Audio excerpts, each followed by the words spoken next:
Hello guys, this is KC Patel and welcome to teachers factory. Teachers factory के YouTube channel में आप सभी का स्वागत है। आज हम बात करेंगे आपका एमपी टेट वर्ग 3 के कट ऑफ की।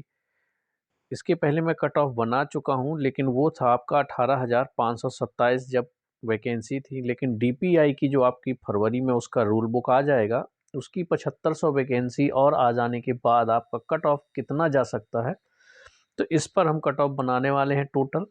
अभी वो अगर आपने आदेश देखा हो तो अभी उसमें ट्राइबल की जो वैकेंसी है वो आना बाकी है। तो अगर ट्राइबल की भी वैकेंसी आ जाती है तो फिर कट ऑफ अलग चला जाएगा, क्योंकि वैकेंसी बढ़ जाएंगी।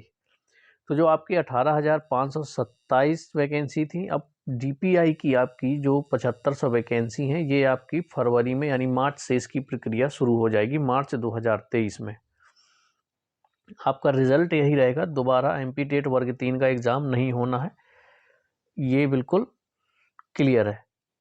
तो जो आपकी 18,527 पद थे, तो मैं यहाँ पे आपको मार्क्स के हिसाब से कट ऑफ नहीं बताऊंगा, मैं आपको बताऊंगा कि कितने रैंक तक किस कैटेगरी में आपका सिलेक्शन हो सकता है। तो पूरा एनालिसिस करेंगे। एनालिसिस करने के बाद जो रैंक आपको मैं बताऊंगा, उस रैंक तक तो आपका 100% श्योर है कि सिलेक्शन हो जाएगा। मैं बात कर रहा हूँ काउंसलिंग जो अभी 18,527 पदों पर होगी। इसके बाद जो 7500 पद डीपीआई के नए आ चुके हैं, उनके हिसाब से अगर जब इसके आपके ट्राइबल विभाग की वैकेंसी आ जाती हैं, तो उनको मिला करके फिर एक नया कट ऑफ बन जाएगा। रैंक आपकी क्या हो जाएगी, और नीचे चली जाएगी। तो चलिए देख लेते हैं, जब आपकी वैकेंसी 18,527 थी तो किस कैटेगरी को कितनी वैकेंसी मिल रही थी। तो अगर बात करें जनरल की, ओपन में कितनी सीटें थी, ओबीसी, एससी और एसटी, इसके बाद ईडब्ल्यूएस। अब ईडब्ल्यूएस को कितनी सीटें मिल रही थी, उसमें 793। बात चल रही है अभी 18,527 पदों की। अभी इन 7500 को भूल जाइए, बाद में मैं आपको टोटल रैंक बताने वाला हूं कि दोनों अगर वैकेंसी कंबाइन कर लेते हैं तो कितने रैंक तक आपका फाइनल सिलेक्शन हो जाएगा। एसटी के लिए तो आपको पता ही है 10,082 है। एससी के लिए सीटें हैं आपकी 1956। ओबीसी के लिए बच रहे हैं 2708, और जो जनरल कैटेगरी के लिए आ रही हैं 2988। ये आपका जो रोस्टर जारी हुआ है उसके हिसाब से था। 18,527 पदों में इतनी इतनी वैकेंसी इस कैटेगरी को मिल रही है, जो मैंने आपको बता दी। अब बात करें अगर हम जो रिजर्वेशन का जो रूल है, चलिए नेक्स्ट पेज में चलते हैं। क्योंकि ये जो डीपीआई की वैकेंसी है आपकी 7500, तो इसमें आपको एससी, ओबीसी और जनरल की ही सीटें ज़्यादा रहेंगी, क्योंकि जिला रोस्टर जारी होगा। हाँ, जब ट्राइबल विभाग अपनी वैकेंसी निकालेगा तो उसमें क्या है कि एसटी कैटेगरी की जो जनसंख्या है वहाँ पर ज़्यादा है, तो वहाँ उनको सीटें ज़्यादा मिल सकती हैं। लेकिन डीपीआई में जिस तरह से आपका रिजर्वेशन है, उतना भी समझ के चलिए, अगर उतनी भी सीटें आपकी रोस्टर में मिल जाती हैं तो कितना कट ऑफ जा सकता है, कितने रैंक तक का सिलेक्शन हो सकता है।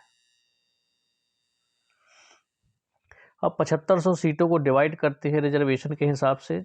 यूआर हो गया, ओबीसी, एससी, एसटी और ईडब्ल्यूएस, किसको कितनी सीटें मिलेगी। जनरल को अगर बात करें हम, तो ये तो 27% बचेंगी रिजर्वेशन के बाद। ओबीसी को 27% हो गया, एससी को हो गया 16%, एसटी कैटेगरी की हो गई आपकी 20%, ईडब्ल्यूएस का हो गया 10%, बाकी बचेंगी जनरल के लिए। तो इस हिसाब से ओबीसी के लिए सीटें आ रही हैं 2025, एससी के लिए कितनी आ रही हैं 1200 सीट, एसटी के लिए आ रही हैं 1500 सीट, ईडब्ल्यूएस के लिए बचेंगी 750 सीट, बाकी जो बचेंगी 2025 ये हो जाएंगी आपकी जनरल कैटेगरी के लिए। तो आपने सीटें डिवाइड कर ली, देख लीजिए 2025 जनरल कैटेगरी में पहुंच जाएंगे, यानी ओपन में पहुंचेंगी। ओबीसी के लिए 2025 इन 7500 को डिवाइड किया है मैंने। ईडब्ल्यूएस को मिलेंगी 750, एसटी को मिलेंगी 1500, एससी को मिलेंगी 1200, ओबीसी को 2025। ये सीटों का आवंटन हो गया। अब हम जो रोस्टर जारी हुआ था आपका 18,527 का, उसमें ये सीटें हम ऐड कर देते हैं। ठीक, जैसे जनरल की पहले सीटें जो मिली थी 18,527 के हिसाब से 2988, इसमें आप प्लस कर दीजिए कितनी, 2025। इसी तरह से ओबीसी को कितनी मिली थी 2708, और अब जो 7500 है उनमें मिल जाएंगी 2025। एससी की बात करें तो पहले रोस्टर में मिली है 1956, अब एससी को मिल जाएंगी 1200, प्लस करते जाइए। एसटी कैटेगरी की कितनी थी 10,082, प्लस में कितनी हो जाएंगी 1500। अब ईडब्ल्यूएस की बात करें तो पहले थी सीटें उनकी 793, प्लस कर दो आप 750, ये हो गई टोटल सीट। हर कैटेगरी के अंडर में इतनी सीट आएंगी। अब इन सबको ऐड करिए, ऐड करने के बाद जो आपकी रैंक बनती है, तो जितनी वैकेंसी जिस कैटेगरी में है उतने रैंक तक वालों का जो है सिलेक्शन कंफर्म है, ये समझ लीजिए। अगर आपकी, जैसे आप जनरल के हैं तो जनरल में थोड़ा सा रिस्क ये रहता है कि ओबीसी वाले या एससी एसटी वाले जिनके मार्क्स अच्छे हैं वो लोग ओपन सीट में चले जाएंगे। ठीक है, तो उसमें भी ज़्यादा अंतर नहीं, 400-500 कैंडिडेट ही जा पाएंगे ओपन में। वो भी ज़्यादातर फाइट करते हैं ओबीसी वाले। एससी एसटी वाले तो अपनी कैटेगरी में ही आ जाएंगे पूरे। एससी वाले भी लगभग कैटेगरी में आ जाएंगे। अब कई लोग इसमें अतिथि शिक्षक को अलग करेंगे, तो अलग मत करिए उसको।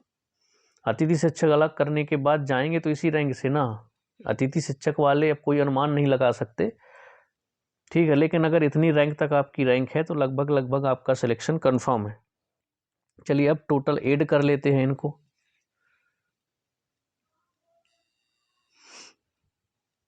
अब देखिए, अब एक एक करके बता रहा हूं मैं कि जनरल का सिलेक्शन कितने रैंक तक होगा, एससी वालों का, एसटी वालों का, ओबीसी और ईडब्ल्यूएस। तो ध्यान से देखिए, अगर हम बात करें जनरल जो ओपन में सीट जाएंगी वो टोटल होंगी आपकी 2988 हो गई, जो 18,527 वाले रोस्टर में है, और 2025 आपकी 7500 वाली में आपकी डीपीआई में बचेंगी। तो कितनी हो गई आपकी, ये हो गई 5013 वैकेंसी। यानी अगर आपकी जनरल कैटेगरी में रैंक 5013 तक, समझिए 5000 तक रैंक है, तो आप लोगों का जो सिलेक्शन है वो 100% हो जाएगा। लेकिन जनरल कैटेगरी में यही प्रॉब्लम है कि 300-400 रैंक नीचे हो सकती है, क्योंकि इसमें ओबीसी एससी एसटी वाले जिनके मार्क्स अच्छे होंगे वो ओपन वाली सीट ले जाएंगे। तो आप समझिए कि 4500 तक रैंक है अगर आपकी, तो आपका जो सिलेक्शन है वो श्योर है जनरल कैटेगरी में। अब बात करते हैं हम ओबीसी की। ओबीसी की कितने रैंक तक सिलेक्शन हो सकता है। पहले रोस्टर में सीटें मिली थी इनको 2708, और ओबीसी वालों को अगर ये 7500 में 27% के हिसाब से देखें तो इनको भी 2025 सीटें मिलेंगी। टोटल कितनी बनती हैं, 4733। अगर आपकी ओबीसी निल में 4733 तक रैंक है तो आपका जो सिलेक्शन है वो 100% श्योर है। अभी इसमें कम से कम 300 से 400 बच्चे आपके ओबीसी के ओपन में फाइट कर जाएंगे। तो समझ सकते हो कि अगर 5000 तक अगर आपकी ओबीसी निल में रैंक है तो आप समझिए कि आपका सिलेक्शन हो जाएगा। ये हो गई ओबीसी की रैंक। अब बात करते हैं अगली कैटेगरी की। अब एससी की बात करते हैं, एससी कैटेगरी की।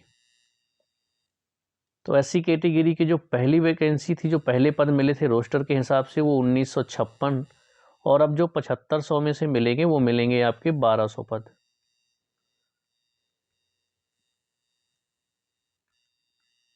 अगर आपकी जो रैंक है वो 3156 तक अपनी कैटेगरी में है, एससी नील ओपन में अगर आपकी 3156 तक रैंक है तो आपका सिलेक्शन 100% श्योर है। अब बात करते हैं एसटी की। तो पहले थी 10,082 पोस्ट, इसमें मिल जाएंगी उनको 1500 पोस्ट।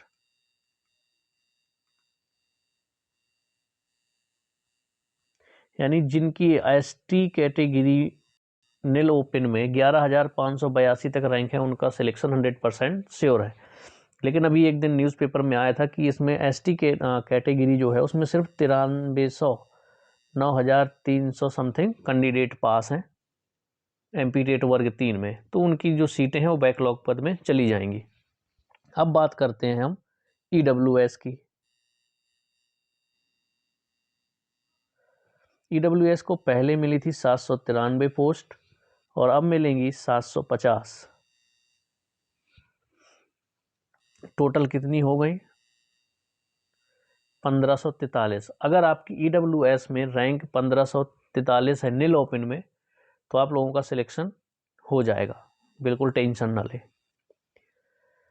तो रैंक वाइज आपको मैंने बता दिया कि यूआर, एससी, एसटी, ओबीसी और ईडब्ल्यूएस वालों का जो है रैंक वाइज सिलेक्शन कहाँ तक हो सकता है। इसमें 25% आपको अतिथि अलग करने की ज़रूरत नहीं है, क्योंकि ये 25% जो अतिथि हैं आपके रैंक में से ही जाएंगे। ऐसा नहीं है कि उनका कट ऑफ 90 चला जाएगा। अतिथि शिक्षकों के भी अच्छे अच्छे मार्क्स हैं। तो ये तो बात हो गई आपकी कि जितनी सीटें हैं आपकी कैटेगरी में उतनी आपकी रैंक तक कट ऑफ जाएगा। अब अपना अपना रैंक उठा के देख लीजिए, मार्क्स का तो कोई पॉइंट ही नहीं बनता। अपनी रैंक उठाइए, अगर जितनी वैकेंसी आपकी कैटेगरी में आ रही है, अगर उतनी रैंक है आपकी, तो आप अपना सिलेक्शन समझिए। अब बात कर देते हैं, अब भी देखिए ये जो बात हो रही थी ये सिर्फ डीपीआई की वैकेंसी थी आपकी 7500। अभी ट्राइबल की आनी बाकी है। ट्राइबल की वैकेंसी अगर 2500 भी आ जाती हैं तो आपकी 10,000 वैकेंसी पहुंच गई। बस ट्राइबल में ये है कि एससी जो एसटी कैटेगरी है उनकी वैकेंसी ज़्यादा रहेंगी, क्योंकि जिला रोस्टर लगेगा। तो अगर डीपीआई में 7500 है तो आई थिंक इसमें कम से कम 5 से 7,000 इसमें भी आपकी ट्राइबल विभाग में भी आनी चाहिए। अब देखते हैं जब तक उनका नोटिस आता है कि कितनी वैकेंसी है। जब अगर वैकेंसी आ जाएंगी तो दोनों की संयुक्त काउंसलिंग होगी आपकी, तो टेंशन ना लें। इतनी रैंक तक अगर आप हैं तो आप भरोसा रखिए, आप लोगों का सिलेक्शन लगभग हो जाएगा। ठीक है, तो पूरा एनालिसिस कर दिया, वे कैटेगरी वाइज डिवाइड कर दी आपकी वैकेंसी, उसी हिसाब से आपकी रैंक बनी है। तो चलिए अब मिलते हैं हम नेक्स्ट वीडियो में। अगर आप लोगों को अब वीडियो अच्छा लगा हो तो लाइक, शेयर और सब्सक्राइब करिए। बेल आइकन को ज़रूर प्रेस कर दें ताकि जब भी हम कोई अपडेट लेकर आए तो आप लोगों को नोटिफिकेशन मिल जाए। तो चलिए मिलते हैं नेक्स्ट वीडियो में, तब तक के लिए बाय बाय।